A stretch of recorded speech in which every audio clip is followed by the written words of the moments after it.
Essa palavra que eu vou pregar nessa noite, vou pregar uma segunda parte dela, que nós pregamos em outubro do ano passado, não é? E eu vou citar aqui Filipenses capítulo 3 e verso 1, que o apóstolo Paulo, ele era incisivo, ele fala: viu, eu não me canso e não me aborreço de escrever as mesmas coisas, porque é segurança para vós, né? Então, seja, eu vou falar, vou repetir, e não me canso de dizer, porque é segurança para nós todos. Amém? Aliás, a gente sempre precisa lembrar de conceitos, lembrar de ensinamentos, não é? É como se fosse uma receita em que alguém vai fazer. A gente podia falar dona de casa, não precisa ser dona de casa, que aqui tem cozinheiros excelentes aqui na nossa igreja, né? É só eles cozinharem e me chamarem para a gente ver se realmente é excelente. A gente precisa fazer um teste, não é? E na realidade é como você que usa uma receita. A primeira vez você precisa ler, né? A segunda vez de repente ler novamente. Pode ser que na terceira não precise, mas que você acaba decorando aquela receita, não é? Mas às vezes o hábito de você fazer sempre, pode ser que você esqueça de algum detalhezinho, né? E quando alguém vai se alimentar, nossa, mas ficou diferente. Porque dessa vez eu não segui a receita, não é? Para não ficar chato, você fala que é a receita que você inventou, né? Para não ficar muito chato. Mas amém. Então não canso de dizer as mesmas coisas. Eu quero agradecer aqui a presença da Aline Pérez, também da Rebeca, também do Victor e do Luiz Felipe. Onde é que estão essas pessoas? Dê um sinal com a mão assim. Obrigado pela presença de vocês aqui nessa noite. Que Deus abençoe vocês grandemente. Nós, a Igreja Batista Renovada, estamos muito felizes com a sua presença aqui. Como nós vamos receber os nossos visitantes? Sejam bem-vindos em nome do Senhor Jesus. Volte sempre, ou mais que você puder trazer, não é? Graças a Deus. Pastor, mas é a segunda vez que eu estou vindo aqui. Pois é, então a gente tem esperança que você não seja só um visitante, que você se acerte para que você seja um membro dessa igreja, não é? E vai ser bênção. Gente, eu quero falar nessa noite com algo que tem tomado conta da gente. Me permita tomar um pouco dessa água aqui.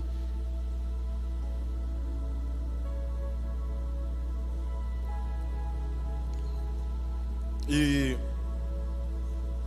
eu quero falar sobre lidar com o desânimo. Algo que tem acontecido muito hoje, né? As pessoas andam muito cansadas, desanimadas, né? Há alguns cientistas que dizem que isso tem a ver com a Covid, mas aqueles que acham que não tem a ver com a Covid, às vezes pega a muleta do Covid. Há outros que falam que tem aquelas picadinhas que eu não posso falar o nome, que é a reação da picadinha, que se eu falo o nome, o YouTube vai me derrubar tudo, né? Você está me entendendo? Né? Aqui nós temos que pregar por parábolas, nem dá, por símbolo mesmo, sabe? Né? Então é assim. Vejam vocês que a gente está vivendo esse tempo. Eu diria que é um contexto de tudo, onde como as coisas ficam mais fáceis, né? A gente não gasta mais nem energia para levantar e trocar o canal da televisão, porque hoje tem um controle remoto. No meu tempo a gente tinha que levantar, é uma televisão de madeira, tinha um tubão, e para ficar colorida, a gente comprava uma pele, que ela tinha cor azul, amarelo e a outra cor esqueci. Vermelho, rosa, né? Rosa. Alguns aí era rosa, outros era vermelho. Então, e a gente tinha que levantar e dar uns tapinhos nela para ela voltar a funcionar. De vez em quando, eles nem sabem o que é isso, né? A vertical dava problema, começava a subir. Às vezes era a horizontal que dava problema. E tinha um botãozinho que a gente regulava o vertical, o outro botãozinho horizontal, né? E isso quando nós acabávamos com um bombril em cima da casa para amarrar na dita antena, que isso tudo é coisa que ninguém nunca viu, né? E aqui essas pessoas são dessa geração Z, a geração neném, não sabe a dificuldade que tinha para assistir uma televisão, né? Então vejam vocês que tudo era mais difícil. Então a gente não se importava em gastar energia com nada.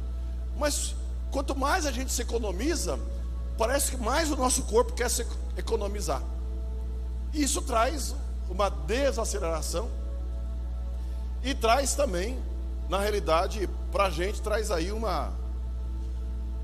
desânimo, né? Mas eu quero dizer para você que está desanimado, sem ânimo, né? Pare e ouça a voz de Deus no caos.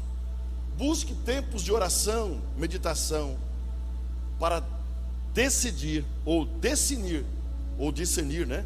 Qual é a sua direção. Bom, eu quero começar com você aqui nessa noite.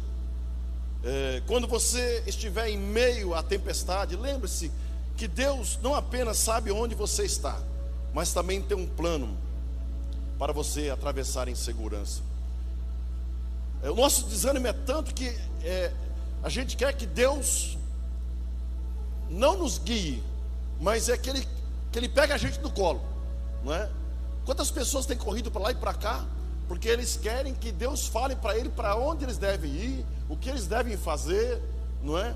Porque a gente não quer tomar decisão. Porque quando a gente toma decisão, precisamos assumir a responsabilidade daquilo que nós decidimos. Eu era feliz e não sabia, quando eu era apenas um membro da igreja, ou quando eu era apenas um pastor ou um presbítero, que tinha alguém acima de mim. Porque quando a coisa pegava, eu só apontava o dedo. Era com Davi isso aí, viu? Ele vai lá com ele, resolve com ele, né? Então eu era feliz e não sabia. E às vezes tem pessoas que querem cargos, querem crescer, seja na empresa, ou na vida, ou na igreja, mas não percebe que o crescer, ele traz muito responsabilidade da decisão. Porque quanto mais você cresce, mais você vai ser cobrado da decisão. Tem um versículo na Bíblia que diz que aquele que para quem é mais dado, mas é cobrado. Tem gente que quer ir na janelinha, mas quando a gente cobra ele de alguma coisa, aí ele já não faz parte da janelinha. Aí ele quer fazer parte da multidão, né? Ele só quer o troféu. Alguém tem que correr para ele. Ele quer chegar no pódio, mas alguém tem que correr para ele. Ele vai só receber o troféu. Pode isso? Sim ou não? Vamos pregar igual alguém aqui. Sim ou não? Então, meu irmão, não pode. E você está me entendendo?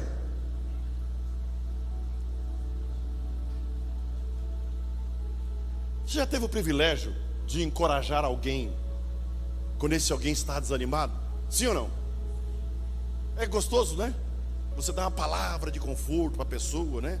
Ser o instrumento de Deus para fortalecer outras vidas. Isso é precioso. Mas quando acontece com você, quando é a sua vez, quando somos nós enfrentamos o desânimo e não conseguimos aplicar a mesma receita ou o mesmo conselho que nós usamos para encorajar outras pessoas. Sim ou não? Então vamos aprender hoje à luz das Escrituras Sagradas como vencer o desânimo e encontrar forças na presença de Deus. Amém? Tem um versículo que fala assim: se te mostrares frouxo no dia da angústia, é uma versão que fala assim: a tua derrota será maior. Não é? Porque se já está frouxo mesmo, você já vai ser derrotado. Se você se mostrar, vai ser pior. Não é? Hoje eu levantei com a garganta com fogo. E aí já vem aquele negócio pra gente, né? Olha, você podia se economizar, você podia fazer aquilo. Já vem todas aquelas vozinhas da doença. Porque a doença ela não vem sozinha. Ela traz o desânimo, ela traz a desculpa, né? Eu sempre falo que aqui em Boituva, às 6 horas, entre 6 e 7, o anjo curador passa nessa cidade. Porque quem não veio no culto no domingo à noite porque estava doente, ele amanhece curado, graças a Deus. Ele amanhece curado na segunda-feira e ele vai trabalhar. Amém. Esse é o anjo que passa curando. Mas para a igreja eu não posso vir. Não é assim? E vem aquela coisinha para a gente, sabe? Aquela, viu? Eu falei comigo, ei, o que, rapaz? Peraí, onde você vai? Tudo bem que a garganta está no fogo só, mas será que eu não posso ser curado em nome de Jesus? Será que eu não posso ser bênção?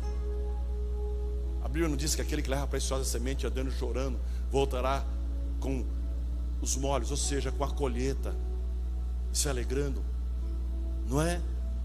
Então, se você está desanimado, a doença pega mais ainda. E homem desanimado e doente é pior que mulher, não é? Dá uma dorzinha no homem, ele já hein, Davi? Não, né? Lava a louça, lava a roupa, faz tudo, né? Faz nada, rapaz. Cadê a mulher dele? Não fala nada não, cadê a irmã? Fala não, não dá briga, não é? A mulher, coitada, dá desculpa para quem? Não é? Quem ia dar desculpa? Ela vai ter que fazer as coisas. E se fosse nós? Mas Deus faz tudo certinho, né? Deus faz tudo certo. Porque se eu casasse comigo mesmo, já tinha largado de mim há muito tempo. É assim mesmo. Ou não é assim? Ou é tudo anjinho aqui, daqui estou vendo tudo anjinho, aquelas coisinhas redondinhas, brilhando assim, aquele monte de anjo. Isso aqui está um céu hoje. Tá coisa linda.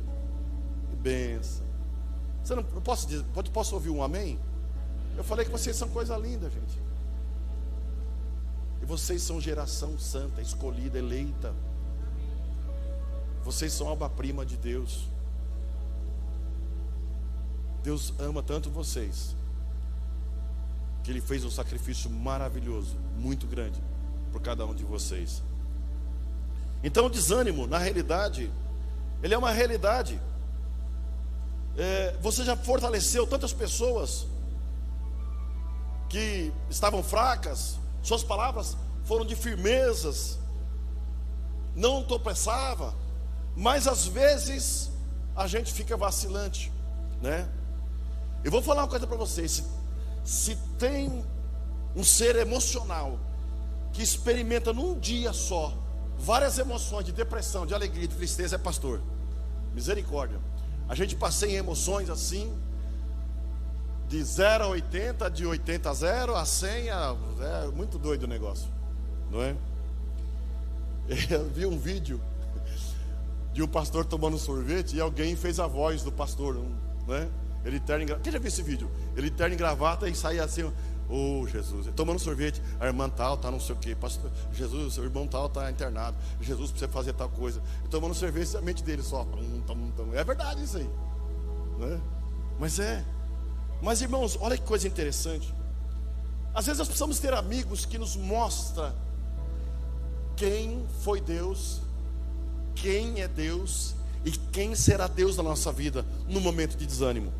A Bíblia fala que tinha um camarada, está lá em Jó capítulo 4, verso 3 a verso 5. Vocês estão comigo? Aqui só um pode dormir, está autorizado, os outros não podem dormir. Amém? Fique de pé rapidinho. Isso, glória a Deus. Fala assim: eu não posso dormir, eu preciso ouvir. Sente. Glória a Deus. Davi, nós precisamos soltar uma bombinha aqui, daquelas grossas. Aleluia. Para esse povo pensar que é a volta. Fala, será que nós ficamos? Teve alguém que veio aqui, não achou ninguém, achou que Jesus tinha ido. Está tudo aberto aqui, né? Tinha ter um churrasco ali, largaram as carnes no lugar ali, a carne tudo ali, não achou ninguém. Ele chegou atrasado. E isso é que dá chegar atrasado. Ele chegou atrasado, procurou, começou a ficar preocupado. Mas ele me encontrou. Ele falou: não, se o pastor está aí, o pastor pode ficar, irmão. Fica nós dois, não vai nessa não. Cuidado aí. Então, meus irmãos, Jó capítulo 4, verso 3 ao verso 5, ali fala de um homem chamado Elifaz. E Elifaz, ele era um amigo de Jó. Imagina, tudo que Jó tinha, perdeu tudo e agora estava jogado numa situação muito difícil. Mas ele foi uma bênção. Ele reconhece que Jó em tempos melhores foi uma bênção, não é? Ele fala assim: pense bem, Jó, você ensinou a tantos, fortaleceu mãos fracas, suas palavras deram firmeza aos que tropeçavam, você fortaleceu os joelhos do vacilante. Mas agora que se vê em dificuldade, você desanima. Quando é atingido, fica frustrado. Ô Jó, O que você fala para nós, Jó? Então ele faz, vai ali e ele faz, olha o nome do cara, né? Ele vai ali e dá uma injeção de ânimo em Jó.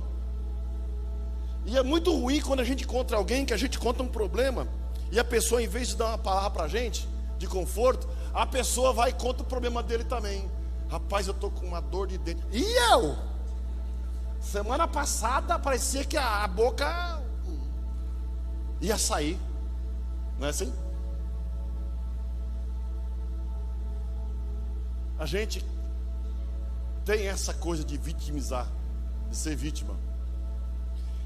Então, meus queridos, a gente precisa, em primeiro lugar, reconhecer que o desânimo, ele vai chegar, é uma realidade para todos.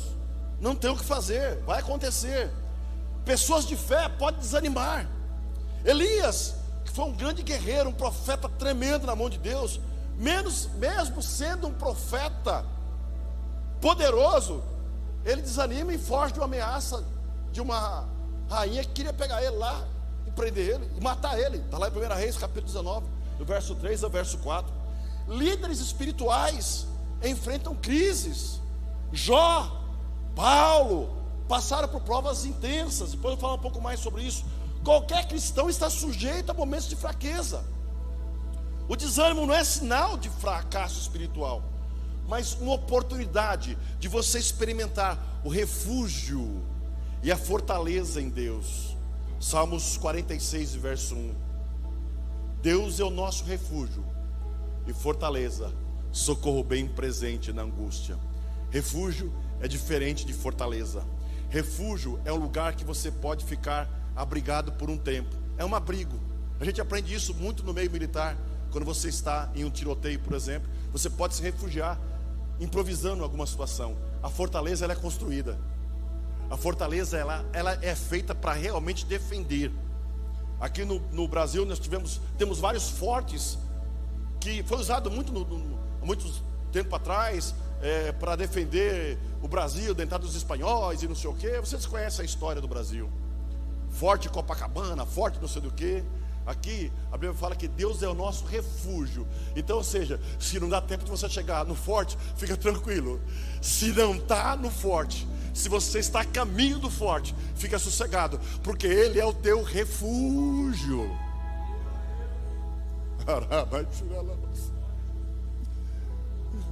Salmos 91, verso 1 diz: aquele que habita no esconderijo do Altíssimo, à sombra do Onipotente descansará. Direi do Senhor, Ele é meu Deus, é meu refúgio, e a minha fortaleza. Amém, queridos? Então qualquer um de nós está sujeito a algum momento de desânimo, mas neste momento de desânimo, Deus quer te mostrar para você que Ele pode ser o teu refúgio. Em segundo lugar, identifique a raiz desse desânimo. Provérbios 13, verso 12 diz assim: a esperança que se adia faz adoecer o coração, mas o desejo cumprido é a árvore da vida. Qual é a sua esperança? O grande problema é que nós estamos esperançosos por projetos e coisas que nós não podemos alcançar. Se eu passar a minha vida inteira com a esperança de comprar uma Ferrari, eu posso ficar desanimado, sim ou não? E agora fiquei sabendo esses dias num vídeo, numa explicação, diz que a Ferrari, antes de vender o carro, não pode só ter dinheiro. Não é só ter dinheiro. Antes de vender o carro, precisa saber se você tem um perfil de comprador. Isso por quê? Porque um MC da vida aí, eu vou falar o nome, comprou uma Ferrari, foi lá perto de uma favela e fez os gestos, não sei o quê. A Ferrari já mandou devolver o carro. Mas o carro como assim? Não podia nem ter vendido para ele, porque diz que não vai de acordo com as políticas. Como é que é isso aí? Mas tem um contrato assinado, não é? Então às vezes nós colocamos esperança em coisas que nós não conseguimos alcançar, e aí você passa se frustrando. Não é à toa que a Bíblia fala, eu não quero aqui ser simplista e dizer para os irmãos não buscar sonhos, não é isso. Mas tem um texto da Bíblia que diz assim: tendo com o que comer e com o que vestir, e sejais com isso contente. Não, mas eu quero, não vou fazer propaganda não, eu quero comer todo dia, indo para São Paulo, lá do lado direito, que tem o final de Marquês. Não vou fazer propaganda. Vai, Amostradinho. vai deixar seu salário lá, né? Aí, entende? Nós estamos sofrendo, angustiados por coisas que a gente mesmo cria. Por coisas que a gente mesmo cria. Então a esperança que se adia faz adoecer o coração, mas o desejo cumprido é a árvore da vida. Então dê um passo de cada vez. Tenha a meta de dar um passo cada vez. Ah não, eu já me enrolei com esse negócio, irmãos. Eu tinha uma casa e inventei de fazer uma outra casa. Ou seja, e gastei, e fui, e fiz empréstimo, e vai daqui, e vai de lá. Quando eu vi, eu estava devendo a casa. E aí tive que vender a casa para pagar a dívida. Pastor, mas você não é obrigado a vender a casa que você mora. Pois é, a lei diz isso. Mas eu não posso ser caloteiro. Você não tem as marcas de Cristo? Colocaram lá na cruz, lá, aqui está crucificado o caloteiro dos judeus. Foi isso que tinha lá? Não. Entende como é que é o negócio? Então, meus irmãos, expectativas não correspondidas pode abalar a nossa fé. Porque fé é o firme fundamento das coisas que não se vê, mas que se esperam. Mas o que você está esperando?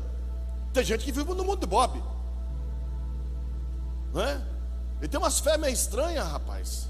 Eu conheci uma pessoa que profetizou, que de Boituva, que profetizou que ia ser o dono da empresa que ele está trabalhando. Falou, glória, amém. Isso já tem uns 12 anos já, né? Uns 12 anos. Mas a profecia dele é que ele queria tomar a empresa do dono. Como assim, irmão? Que profecia é essa aí? Expectativa não correspondida pode abalar a sua fé. A comparação com os outros vai trazer frustração para você, vai abalar a sua fé. Fulano é bonito e eu sou feio, mas tem um foinho melhorado. Já que você é feio, coloca uma roupinha melhor, fale um pouquinho melhor. Deus é tão bom que para conquistar mulheres, a mulher que você quer casar, você não precisa ser bonito. Você precisa saber conversar. Sim ou não? A mulher gosta de ouvir. Não é assim? Então você é feio, vai fazer um curso para saber falar. Aí você vai falar, nós fuma, a gente estamos. Já lascou, meu irmão, vai ficar sozinho. Pode orar. Aquela pegadinha que eu vi lá, ora por mim, pastor. Mas eu oro porque eu quero casar. Vai casar, vamos orar assim. Aí a mãe é feia, é bonita, mas o que tem a ver uma casa com a outra? Pois é, que se é uma fofeira, temos que orar mais forte, né? Para Deus dar graça. Então, essa comparação, às vezes a gente quer fazer. 1 Reis 19:4, o profeta diz: eu não sou melhor que os meus pais. Metas equivocadas levam a crises emocionais. A gente fica fazendo umas metas malucas, né? Tem gente chegando em mim assim e fala: olha, vou fazer aquilo, vou abrir uma empresa e vou fazer tal coisa e não sei o quê. Mas ele não disse de onde está vindo o recurso. Ele não disse qual é o primeiro passo. A palavra de Deus diz que nós temos que ter planejamento. Ainda tem um texto que fala assim: qual homem que vai construir a sua casa não se senta e faz as contas, para que não comece a construir a casa, pare pela metade. E quando ele parar pela metade, os seus amigos não passem por ali e comecem a zombar dele, porque ele começou e não conseguiu terminar. Há alguém que eu conheço, um amigo meu, medido nariz empinado, comprou um terreno num melhor condomínio de onde eu morava, naquela cidade, né? E mostrou para mim a planta, uma mansão, e mostrou para mim todo o negócio, o alicerce. E eu pensei: meu Deus, o dinheiro desse cara vai ficar só no alicerce desse negócio. Não deu outra. Não deu outra. Enfiou tanto ferro ali e tanto concreto que dava para construir uma casa. O que ele teve que fazer? Vendeu o terreno. Eu não sei se alguém já passou por isso. Quando você vende o terreno e uma planta, dificilmente a pessoa vai continuar o que você começou a fazer. Cada um tem um gosto. Chega a mulher do cara: ah, não quero a cozinha aqui, eu quero a cozinha no lugar do banheiro. Ah, não quero a banheiro aqui, quero para planta. Sabe o que o trator fez? Foi lá, arrancou tudo, jogou fora.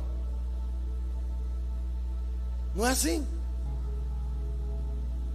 Ah, eu estou desanimado, pastor. Não tem jeito de não estar, né? Até eu estaria também. Não é verdade? Então, irmãos, metas equivocadas levam a crises emocionais. Nós devemos entregar nossas expectativas a Deus, confiar que Deus tem o tempo perfeito. Eclesiastes capítulo 3 e verso 1. Há um tempo determinado por Deus para cada propósito, não é para cada loucura não. Propósito tem começo, meio e fim, tem que ter meta. Entende? Aí tem gente que fala esse versículo, é o tempo de Deus, tá? Qual o propósito? O propósito é eu ficar rico e passar por cima dos outros. Vai ficar, vai. Tem gente que não pode ter nada, irmão. A gente não pode dar muito exemplo, senão vocês acham a pessoa que eu estou falando. Tem gente que se Deus der um negocinho para ele, você não acha mais o cara. Se ele comprar um barco, tem gente que gosta de pescar. Ele está orando para comprar um barco, e ele quer que aquele que já venha com motor, que eu não sei como é que é. Se Deus der o barco com motor para ele, acabou o culto. Ele não vem mais. O culto vai ser na beira do rio. Ô pastor, eu não vou no culto, estou pescando, mas estou aqui pela live, estou vendo o culto aqui. O irmão pescador, o Pedro.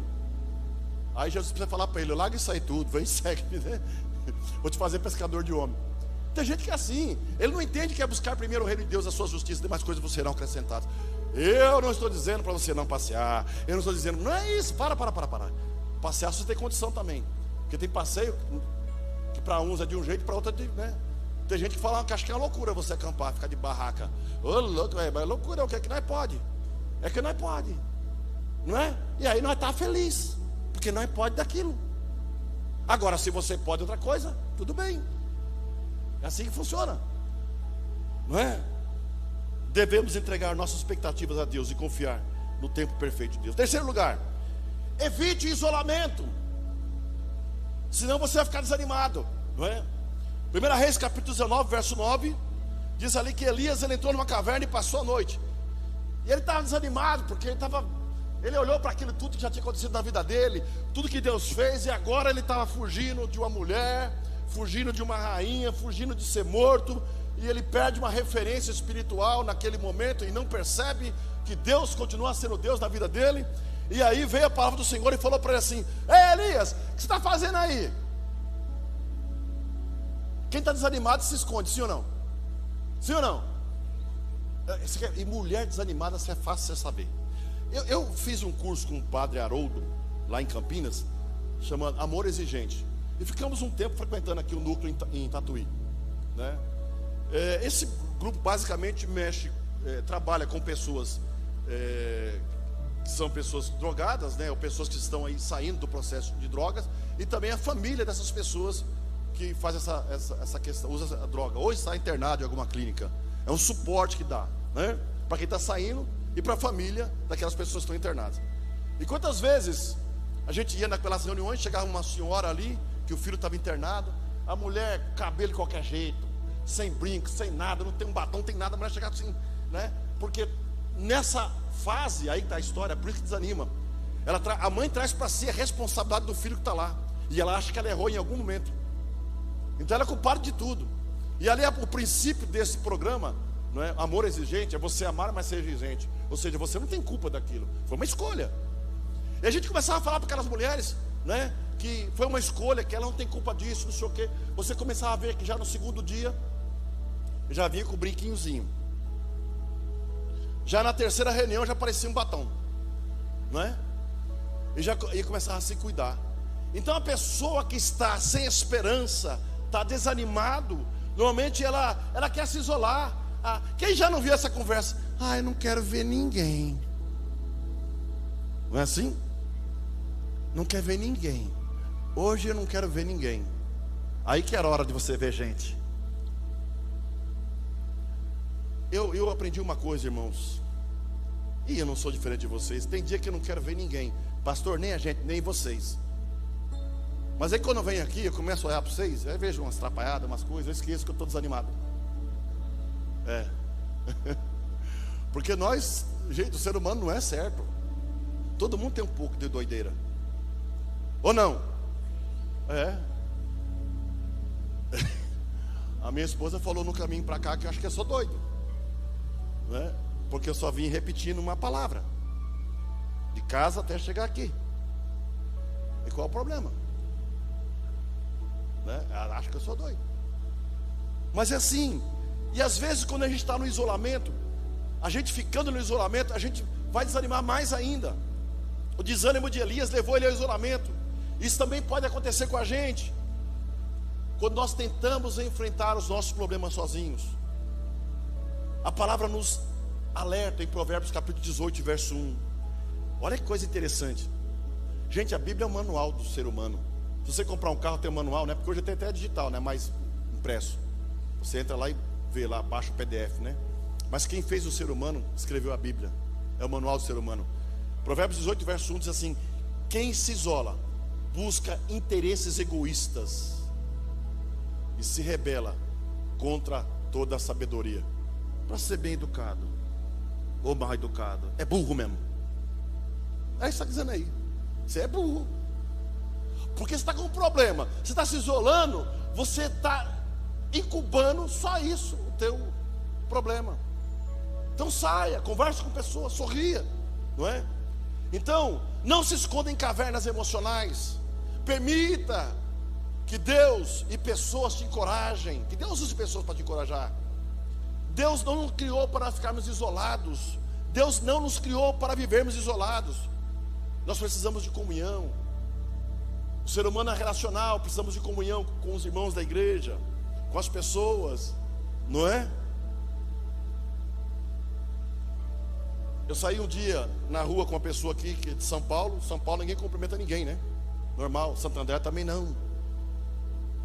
Osasco também não. E Mauá também não. Não é?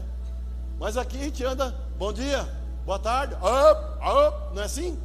E aí o cara estava comigo e falou: você conhece todo mundo aqui? Eu falei: eu não sei se ele me conhece, mas eu sei. De repente me conhece, mas eu não conheço. Mas eu dou bom dia, boa tarde. Não, é assim, vamos lá, não é? Então, se você sai da sua caverna emocional, você tem grande chance de ser curado. A Bíblia conta a história de uma mulher que estava na caverna emocional. Ela sofria 12 anos de uma hemorragia. Ela menstruava o tempo todo. Segundo o livro de Levítico, ela era considerada imunda. Ela não podia estar perto das pessoas. Ela não podia estar na sala da sua casa com as visitas. Ela tinha que se esconder. E ela ficava isolada na sua caverna emocional. Mas um dia ela ouviu falar que um homem chamado Jesus, o filho da dona Maria de seu José, lá de Nazaré, estaria na cidade dela. Ela ouviu falar que aquele homem curava. Ela pensou: não posso ficar nessa caverna emocional. Eu preciso sair daqui. Eu preciso sair daqui. Mas eu não tenho força. Quando a gente está na caverna, a gente pensa muito antes de sair, né? Porque a caverna, de certa forma, nos dá uma segurança. Pastor, mas eu não quero ser machucado. Já me machucaram tanto. Peraí, mas então você não sabe o que é ser relacional. Qualquer relacionamento você vai se machucar, ou você vai se dar bem, sei lá.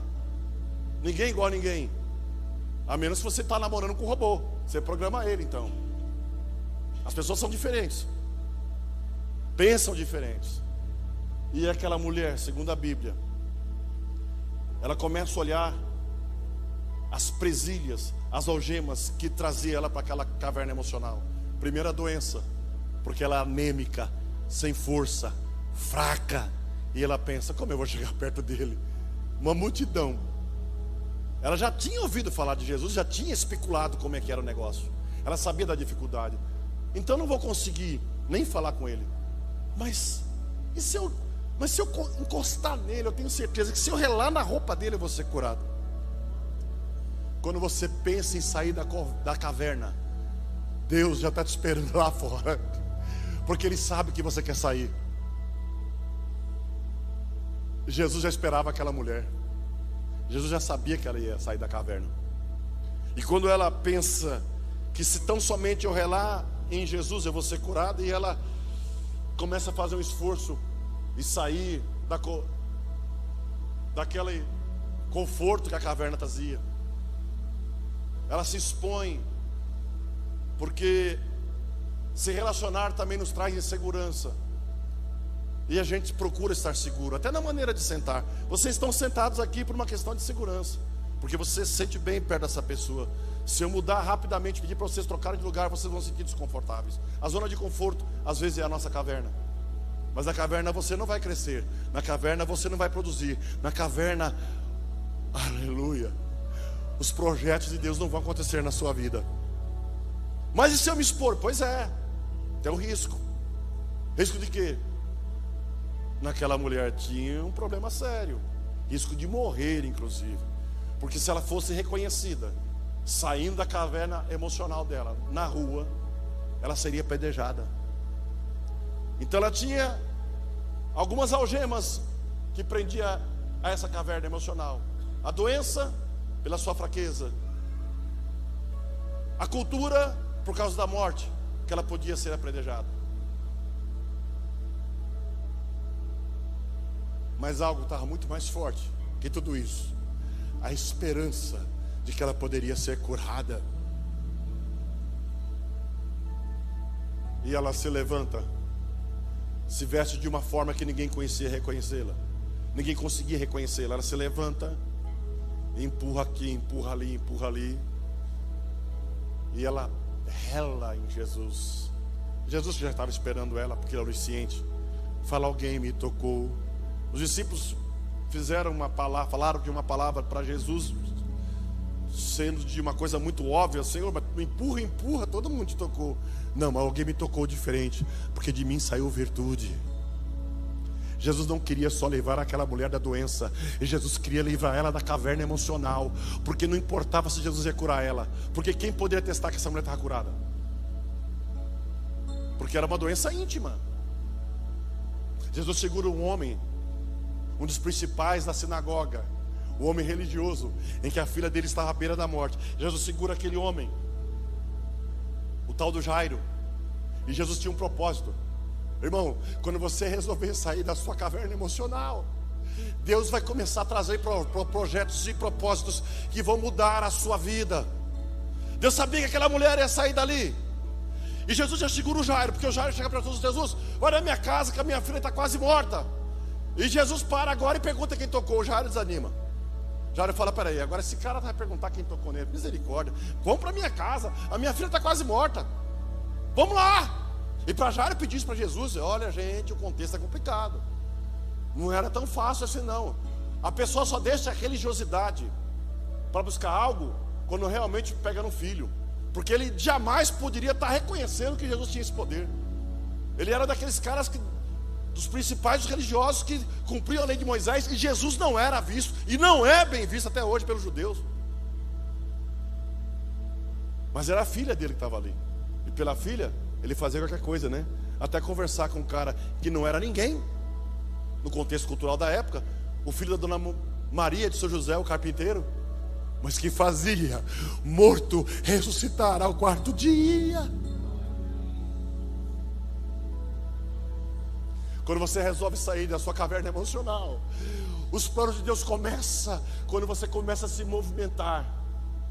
E Jesus segurou um pouco mais ali, até que aquela mulher chegasse. E aí aquela mulher jamais ia falar que foi ela que tocou em Jesus, porque se ela se revelasse ali, ela podia ser morta. E aí, se você ler o texto, fala que Jesus insiste: quem me tocou? Aí ela, trêmula, diz o texto, trêmula, fala: fui eu. Jesus, eu não queria falar, mas o senhor está insistindo. Eu já fui curada, eu preciso ir para casa e voltar para minha caverna emocional, porque eu não posso andar por aí. Quem vai testar a minha cura? Quem podia testar a cura daquela mulher estava ali, o tal do Jairo. Que quando Jesus está batendo esse papo com a mulher ali, já chega alguém no ouvido de Jairo e fala: viu, deixa para lá, sua filha morreu. Jesus vira, aleluia. E Jesus chama a morte de sono. Jesus vira e fala: meu, ela dorme. Ela dorme.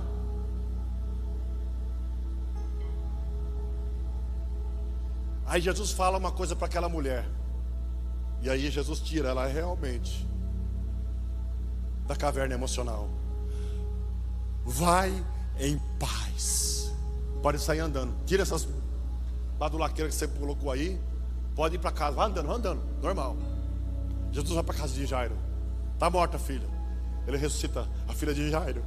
Você acha que esse milagre, como todos os outros que já foram parar no Sinédrio, não chegou? Viu aquela mulher que eu acho que eu vejo agora Jairo chegando no Sinédrio e falando assim: rapaz, se ele ressuscitou a minha filha que estava morta, você acha que ele não curou essa mulher? Você está doido? Ei! Deus não faz nada pela metade, meu irmão. Deus não faz nada pela metade. Você entende isso? Em quarto lugar, ouça a voz de Deus em meio a essa crise, para você saber lidar com o desânimo.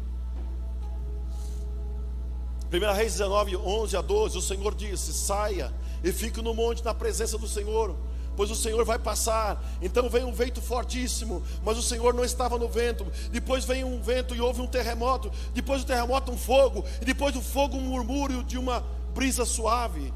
Elias esperava encontrar Deus em manifestações grandiosas. E às vezes nós queremos a resposta, a solução para o nosso problema em coisas grandes, em pessoas que você acha que é importante.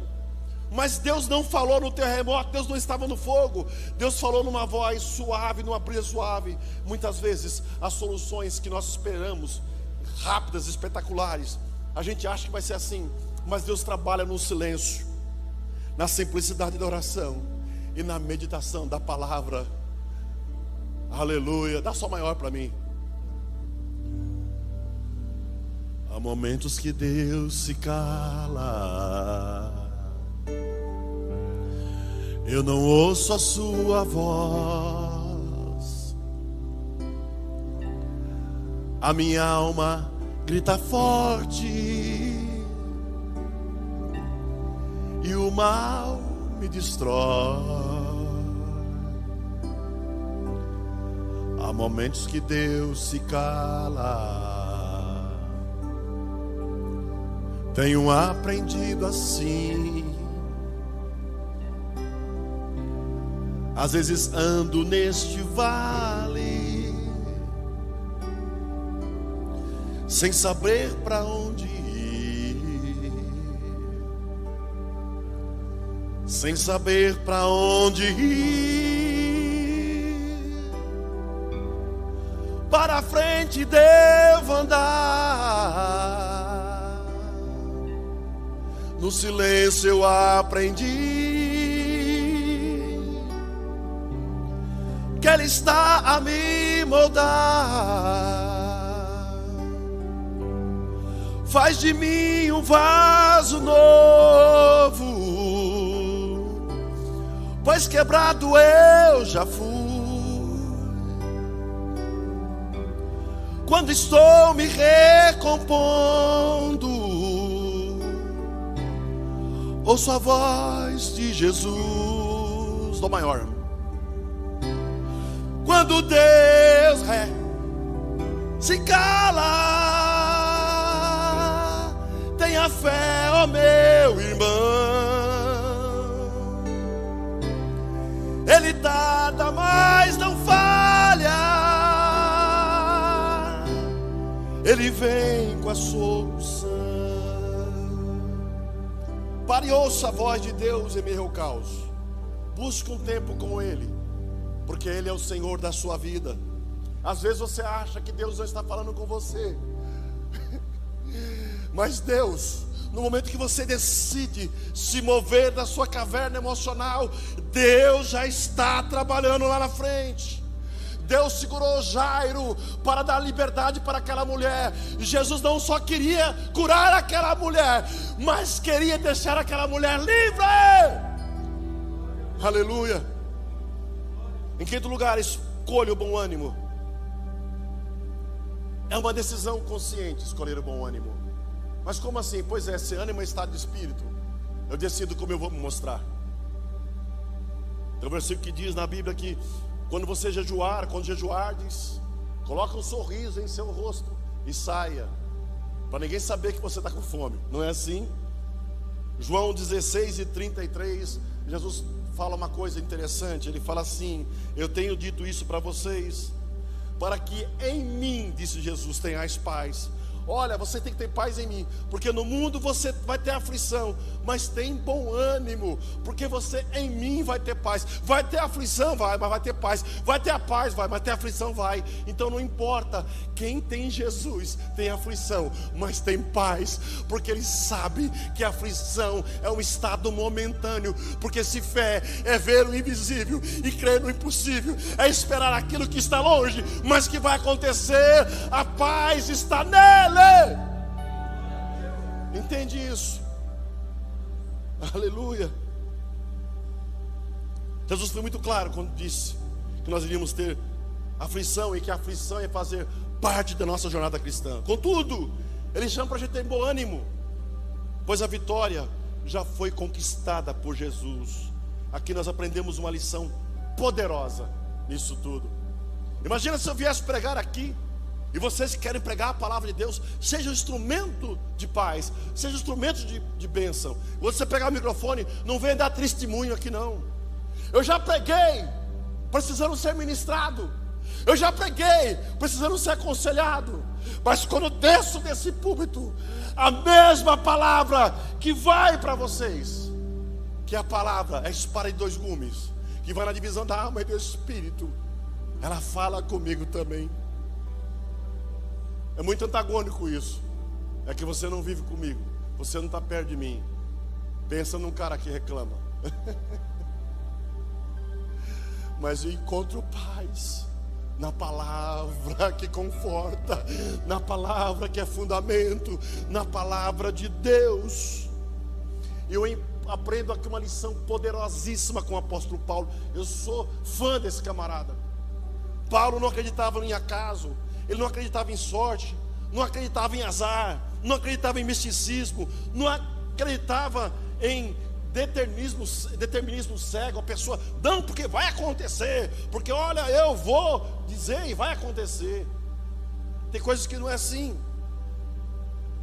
Este homem, ele entendia que a mão de Deus dirigia o destino dele. Por isso ele nunca se considerou prisioneiro de César. Paulo foi preso várias vezes, mas ele nunca se considerou preso de Roma.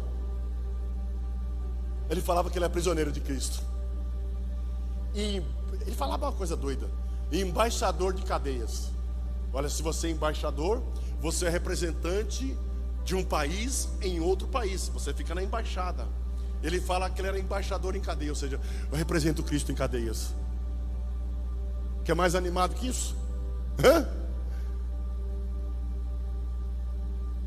Paulo e Silas, depois de apanharem com as costas dilaceradas, aqueles chicotes, eles adoram a Deus à meia-noite, cantam louvores a Deus.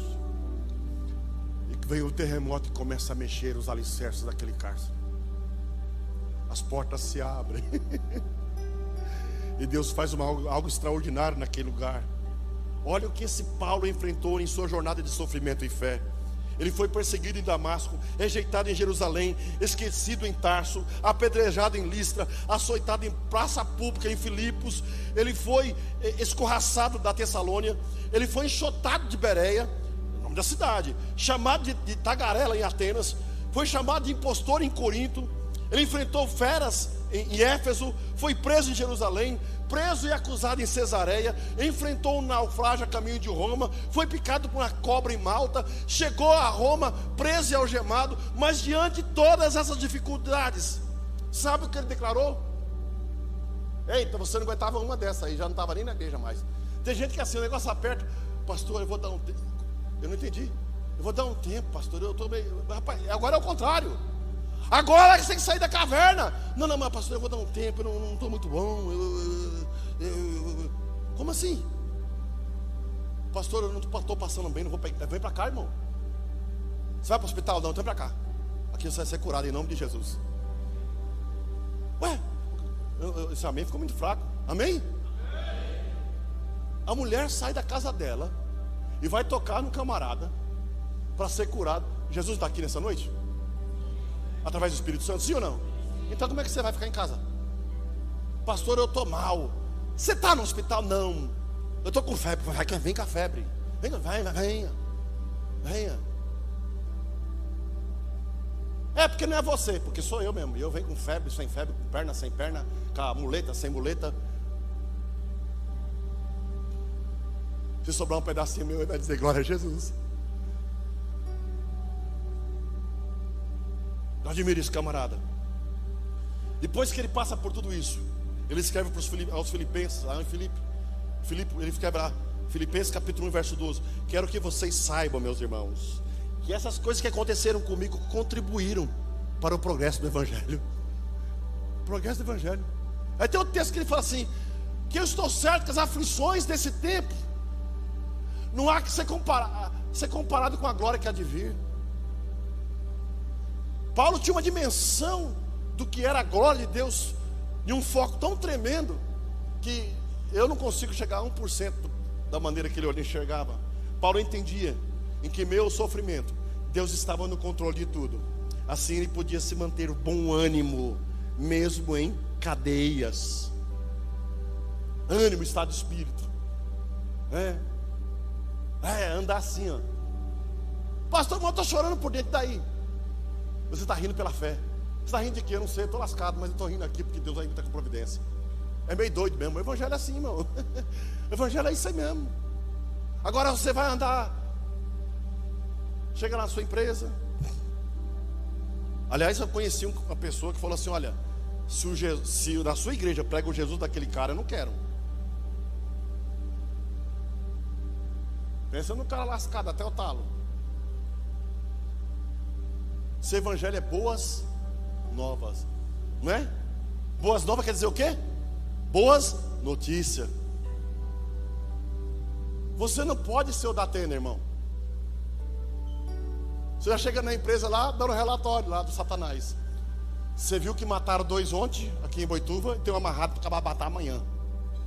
E olha, você não está sabendo, menina do céu, eu não te conto. Eita fofoca, sangue de Cristo tem poder. Não dá nem para cortar a sua língua, que é capaz de você aprender Libras e querer falar para nós ainda fofoca, né? O bom ânimo não depende de circunstâncias externas, irmãos, mas de uma decisão interna de confiar em Deus. Confie na promessa de Isaías 40 e verso 31. Os que esperam no Senhor renovarão as suas forças. Termino nessa noite essa palavra. Como nós temos que lidar com o desânimo? Primeiro, precisamos reconhecer que o desânimo é uma parte natural da vida do cristão. Segundo, identificar a raiz desse desânimo e submeter isso a Deus. Terceiro, evitar o isolamento e sair das cavernas emocionais.